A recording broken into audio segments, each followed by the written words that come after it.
And I'm back. Today I want to talk about one of my all-time favorite cameras, the Sony a6500.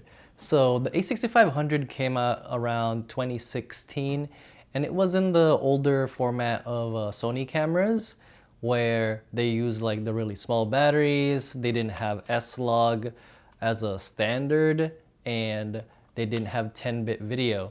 But that doesn't mean they're not good cameras. So why is the Sony a6500 still good in 2026? Well, the first part is that this camera is really compact. And one of the things that I love the most about it is that it has this old school waist finder monitor that most cameras don't have anymore. The only ones I can think of are like the really expensive Hasselblad's 907Xs that are like kind of retro style waist finder, kind of like a traditional Hasselblad. Or I think most recently is the XT30 from Fuji. And this is really good because you don't have to have your monitor flipped out. A lot of cameras do the flip out selfie thing now. And it's good if you're making vlogging content like we are here. I'm actually using the Nikon ZR with a gigantic screen that flips out, but it's good for that. But the problem is when you're using it out and about, having it to the side is kind of irritating. It gets in your way, and it actually is quite dangerous if you're like really moving around quickly when you're traveling or even doing street photography, because it could get bumped by anyone in public, or even you yourself, like walking through a doorway, walking past street lights, street lamps, or even just like getting out of the car. You could cause pretty serious damage to your little fold-out screen. This one, it kind of stays tucked in there, and then you can flip it back down and it's just like vertically part of your camera. And I really love that, and I wish they would bring this back. Sony actually has a few other cameras that use that system. It's like a modified version that's available in the new a7 IV, the a7R5, and I believe like one of the either A1s or A9s that has that the flip out selfie screen and your traditional waist finder. And that's really good because you know, when I'm out and about, I really like just looking straight down and not having to like look to the side, and just framing my shot and hitting either record or hitting the shutter. One of the other things that is probably seen as a negative now, but is actually one of the things that I really like about it, is that it shoots decent quality 4K 8-bit.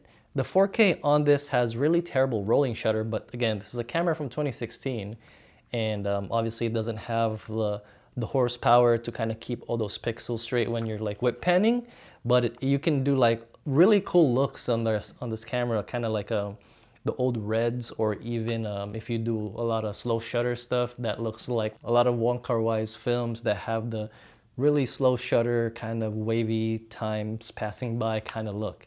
And this is perfect for that. And if you're a beginning videographer, photographer, it really like incentivizes you to like really be still and not move too much, not whip panning everywhere, because your shutter response time, or your sensor response time, is really bad. And this camera will make all your shots look like Jello. Apart from that, it actually does really well in 1080p, especially in 120 frames per second. I love using it for that. The soft look from like the obviously lower resolution, and then the bitrate on that file type is really, really useful because I'm not racking massive gigabytes of data from say like an FX3, a Nikon ZR, a Red camera. And if you're just making vlog content or just like running around doing travel stuff, you don't need the highest quality stuff. You're not shooting a commercial, you're not shooting a short film, you're not shooting anything that goes on a big screen. You're probably shooting for something that goes on YouTube, and most people watch it on their phones, maybe their TVs. And the reality is, the less space you're eating up on your hard drive, on your memory card, the more footage you can shoot, the more content you can create, and rinse and repeat. So another thing I really like about this camera is its form factor. It's one of the first cameras that had a number of custom buttons on the back and the top. I think the 6000s back in the day, the 62, or no, 6100, 6300, they didn't have that many buttons. And then this one, the 6500, ergonomically has all those, and it still maintains. This one is kind of just gone. entirely from the market is like a pop-up flash, super useful, versus say most of the 6700s today, a lot of the A7 series cameras. The only one I've seen recently, kind of like the whole flip out screen debacle that does the waist finder, is the Fuji X-T30 Mark III. The entire top of the viewfinder area has a pop-up flash, and that's really cool. Wish we had that back, because now you'd either have to buy those little retro pop-up flashes or just straight up don't have a flash, and that's super useful.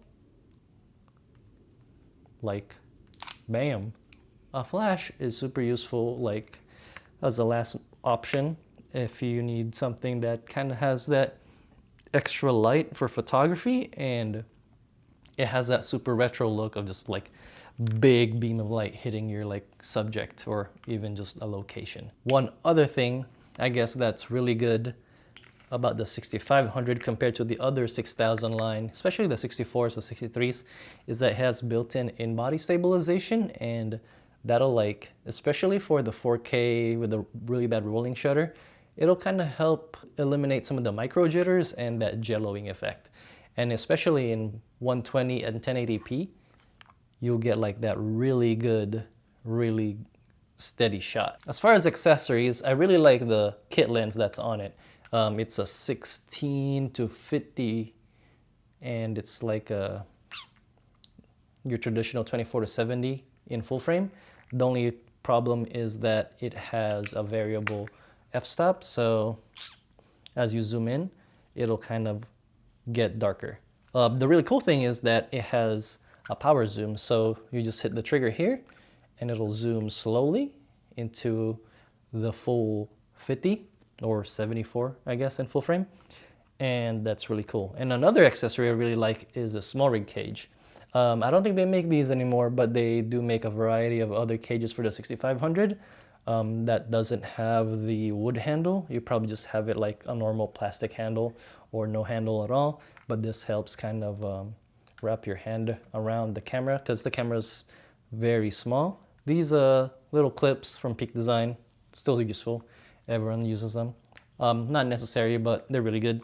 Some other things I really like because of the digital look of these cameras is a black diffusion, a 1/4 from K&F, or you can get a black Pro Mist, whatever strength you want. They make 1/8, 1/16, 1/4, and so on. And then another one is this variable ND filter.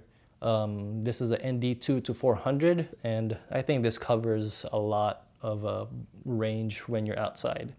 Unfortunately, this camera or this lens has a really weird filter thread. It's like a 40.5, so you're gonna need to buy a 40.5 to 52 mil filter thread if you wanna use like one that kind of goes on top of it. One of the biggest cons about this camera is its battery. I'm glad Sony kind of stepped away from this. These FW50s are really, really terrible. They last like very short time, maybe like a couple hours, maybe less. But they are very cheap on Amazon. You can buy like 3 for like $30. Obviously they're like third party, so they won't be the Sony ones. The Sony ones are still expensive. It's like $70 per battery. So this is Wasabi Power. I think you buy 2 for like $20. So that's really good.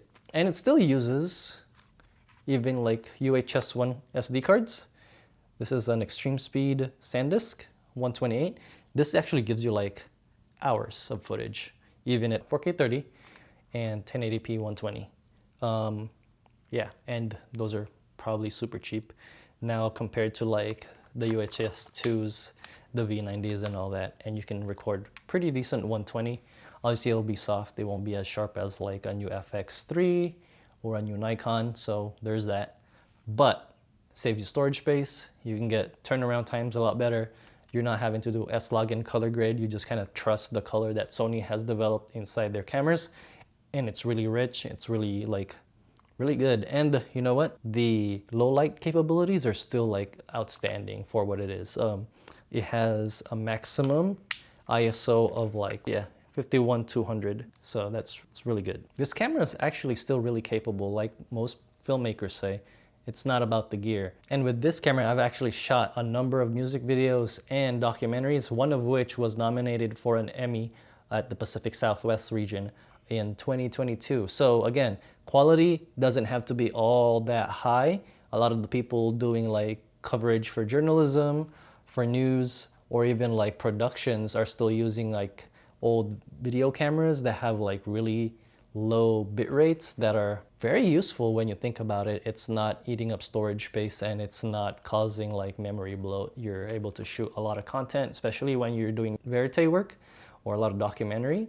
You don't have time to be always running to a computer and offloading. You just trust that you have enough space on your memory card and you'll be able to make it through a shoot day or even a shoot week, shoot month, and it'll be like there. So yeah, that's why I like the Sony a6500. Do you think it's still good for 2026? Send out in the comments, let me know what you think.